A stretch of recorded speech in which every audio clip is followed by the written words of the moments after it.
Olá, turminha. Então, para finalizar a semana, que amanhã nós temos um feriado, então vocês vão pegar o caderno de vocês, vão anotar o cabeçalho direitinho, com letra cursiva. Hoje, então, nós vamos ter revisão de língua portuguesa, matemática e arte. Como fizemos a semana inteira, os exercícios de língua portuguesa e matemática estão na apostila, tá? Conforme as páginas indicadas. A atividade de hoje vai valer como avaliação de recuperação paralela da semana, então essa semana matemática. E em arte, vocês não têm apostila, não tem nada, vocês vão fazer no caderno de desenho. Acompanhem o vídeo direitinho para ver qual é a orientação da atividade que vocês vão fazer, tá bom? Em língua portuguesa, então, lá na apostila que vocês foram buscar junto com o último cronograma, vocês vão trabalhar as páginas 157, apenas o exercício 6A e a página 158. Na página 157, então, nós vamos trabalhar com a atividade 6A, adjetivos derivados de substantivos. E vamos começar fazendo a leitura dos trechos da reportagem Lugares Mágicos. Lugares mágicos. Tem gente que acha que alguns lugares no mundo só existem nos contos de fadas ou em histórias fictícias, mas nem sempre é assim. Uma estação de trem em Londres, Inglaterra, chamada King's Cross Station, ficou famosa na série de filmes do pequeno mago Harry Potter. Ela existe realmente e tem uma plataforma de número 9¾ O herói do arco e flecha. Já o herói Robin Hood nunca existiu de fato. Ele apareceu numa lenda sobre um arqueiro que roubava dos ricos para dar aos pobres. Ele tinha alguns amigos de aventuras, o grandalhão João Pequeno, Will Scarlet e Frei Tuck. Mas o esconderijo deles é um lugar de verdade, a floresta de Sherwood, que fica perto das cidades de Nottingham e Worksop. Talvez a lenda tenha surgido por meio da vida do conde Huntington, inglês do século XII. Naquela época, as terras pertenciam aos chamados senhores feudais, muito ricos e que exploravam os mais pobres. Nada como uma boa lenda para ilustrar uma época. O Visconde e seu sítio. Você acha que o sítio do Pica-Pau Amarelo só existiu na inspiração de Monteiro Lobato? Pois fique sabendo que o escritor morou até os 12 anos em uma chácara de seu avô, o Visconde de Tremembé, em Taubaté. E muitas histórias de Narizinho e Pedrinho foram imaginadas nas lembranças da infância de Lobato. A boneca de pano, Emília, era na verdade uma babá. Essa propriedade está aberta até hoje à visitação e é conhecida como Sítio do Pica-Pau Amarelo, tá? Então, de onde foi tirado esse texto? E aí nós vamos para a página seguinte, a página 158, para resolver os exercícios. Para quem estiver na aulinha online, a gente vai conversar sobre essas questões. Quem não participar da aulinha online vai ter que responder aí de forma resumida, para que a professora saiba o que vocês pensaram, tá? Então, o primeiro ali, vocês se lembram de algum outro lugar que tenham gostado muito e que tenham aparecido em algum filme ou livro? Sim ou não? Se vocês se lembram, colocam que lugar seria esse, de que filme ou de que livro que é. E aí a segunda, por que vocês acham que às vezes os escritores que inventam os personagens e as histórias usam lugares que existem de verdade, na vida real nossa? Aí, respondendo a essas, então, vamos para o exercício número 2 aqui.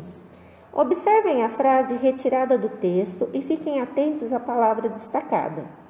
Uma estação de trem em Londres, chamada King's Cross Station, ficou famosa na série de filmes. Aí vem embaixo destacado aqui, famosa vem de fama. Então, a estação ficou famosa, vem de fama.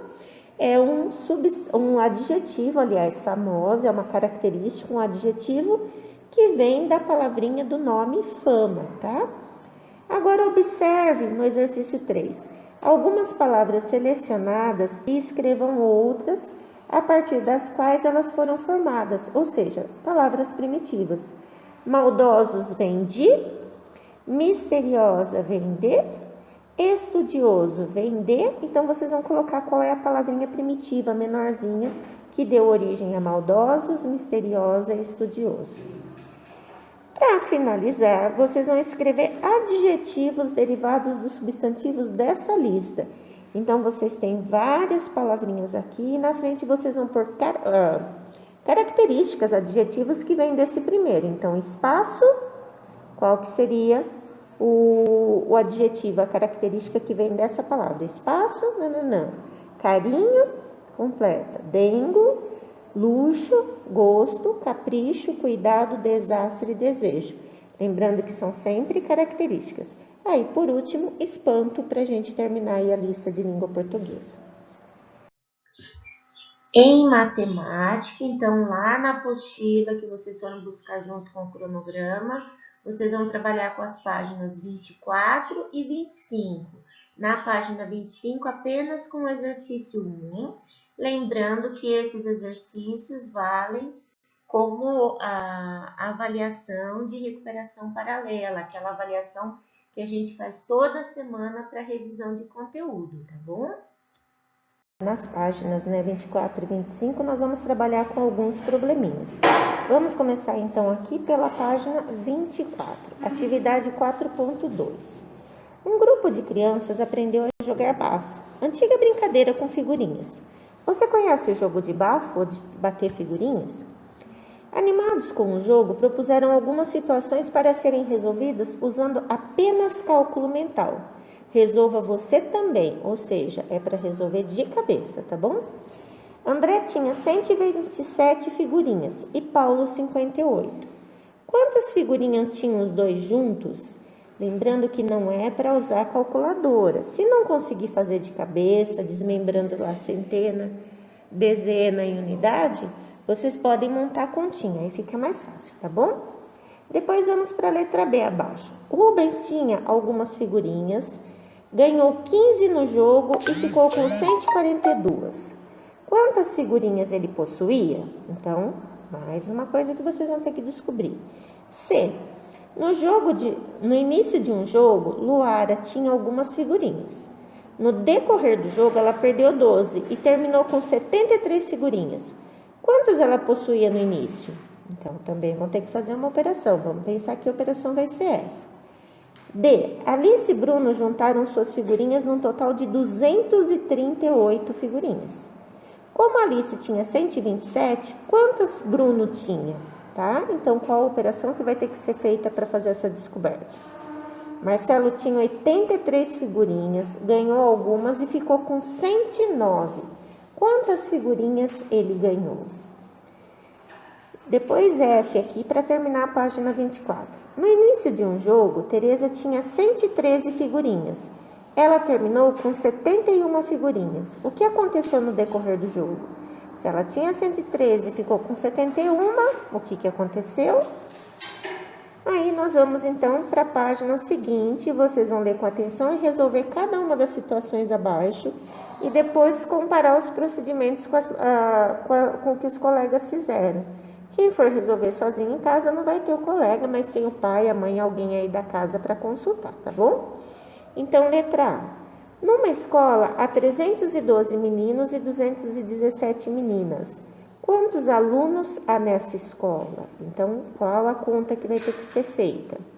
B. Num campeonato estudantil, havia 426 atletas inscritos. No último dia, inscreveram-se outros 147. Qual o total de atletas participantes desse campeonato? Depois, vamos lá do outro lado da tabela, letra C. Em uma escola, há 432 alunos, sendo que 229 são meninas. Quantos são meninos? Então, que operação vai ter que ser feita para fazer essa descoberta?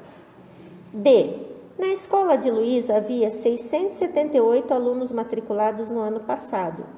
Neste ano, foram matriculados 127 e saíram 95. Quantos alunos há na escola este ano? E aí vocês vão ver também qual conta que vai ter que ser feita. Depois, por último, vocês têm aqui o probleminha 2. Elabore com seu colega, ou se estiver em casa vai elaborar isso sozinho, tá bom? Uma situação, um problema que envolva a operação 99 mais 104 igual a 203. Então, como que vocês explicariam, fariam um probleminha, colocariam esse enunciado para que tivesse feita essa conta, essa operação e desse esse resultado, tá bom? E aí, vocês vão colocar aqui por escrito, então, como seria essa conta, tá bom? E aí, como hoje é quinta-feira, então também temos a atividade de arte. O que vocês vão fazer hoje? Vocês vão criar um personagem com um fantoche ou um boneco, mas não é um personagem que já existe, Chapeuzinho Vermelho, a Mônica, Cebolinha, ou de histórias que vocês já conhecem. Vocês vão fazer o próprio personagem de vocês, vocês vão criar as características dele, aliás, e vocês vão produzir esse fantoche, esse personagem, esse boneco, tá? Aqui eu trouxe para vocês algumas imagens de fantoches produzidos, fantoches que podem ser dedoches, podem ser colocados no dedinho, fantoches que podem ser feitos com papel, com colagem, com pratinho de bolo, com lã, com o que vocês tiverem em casa, materiais que vocês tiverem em casa. Fantoches que podem ser feitos com meia, fantoches que podem ser feitos com palitinho ou simplesmente com galinhos e papel que vocês tiverem ou papelão, tá? Então, qual que é a proposta de hoje?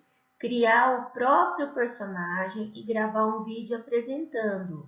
Apresentando de que forma? Falando o nome dele, falando como que ele é, o que ele faz, o que ele gosta, qual a personalidade dele, tá? Por quê? Porque a gente já estudou isso em língua portuguesa e porque em arte a gente vai começar a entrar em teatro de mamulengo, falar de teatros.